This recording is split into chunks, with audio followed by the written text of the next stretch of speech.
નમસ્કાર, જય હિન્દ, જય ભારત। સ્વાગત છે તમારું આપણી YouTube channel government pension salary ઇન્ફોઇન્ટ ન્યૂઝમાં। તો આજે આપણે વાત કરવાના છીએ કે ગુજરાત રાજ્યના વિધવા મહિલાઓએ આ કામ ખાસ કરવું પડશે, નહીતર આવતા મહિનાથી પેન્શન થશે બંધ। તો હવે વિધવા મહિલાઓએ આવતા મહિનાનું પેન્શન મેળવવા માટે આ કામ ફટાફટ પતાવી લેવું પડશે। તો કયું કામ કરવું પડશે તેની આપણે સાવ સરળ શબ્દમાં વાત કરવાના છીએ, અને ઘરે બેઠા તમે કેવી રીતે આ કામ પતાવી શકો છો તેની સંપૂર્ણ વાત કરવાના છીએ। અને તેના માટે તમારે કઈ કઈ પ્રક્રિયા અથવા તો કયું ફોર્મ, તેના માટે કયા કયા પુરાવાની જરૂર પડશે તેની પણ આપણે સંપૂર્ણ વાત વિગતવાર કરીશું।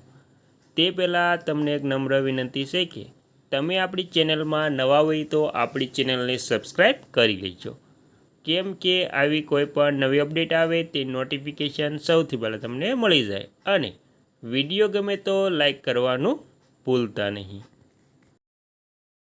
તો સંપૂર્ણ વાત વિગતવાર જાણીએ તો વિધવા મહિલાઓએ પેન્શન એટલે કે ગંગા શ્રુપા આર્થિક સહાય ચાલુ રાખવા માટે દર વર્ષે નિયત સમયે હયાતીની ખરાઈ એટલે કે જે લાઈફ સર્ટિફિકેટ છે તેને KYC કરાવી અને પુનઃલગ્ન નથી કર્યા તે અંગેનું પ્રમાણપત્ર સબમિટ કરવું પડે છે।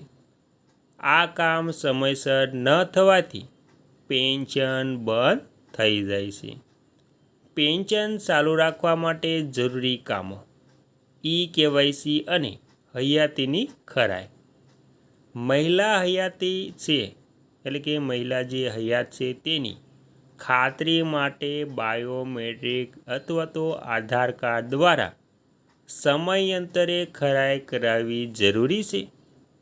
પુનઃલગ્ન ન કર્યાનું પ્રમાણપત્ર દર વર્ષે ખાસ કરીને જુલાઈ કે નિયત માસમાં તલાટી શ્રી કે સંબંધિત કચેરીમાં રૂબરૂ કે નિયમ મુજબ લેખિતમાં આપવું પડે છે કે જેથી તેમના બીજા લગ્ન કર્યા નથી।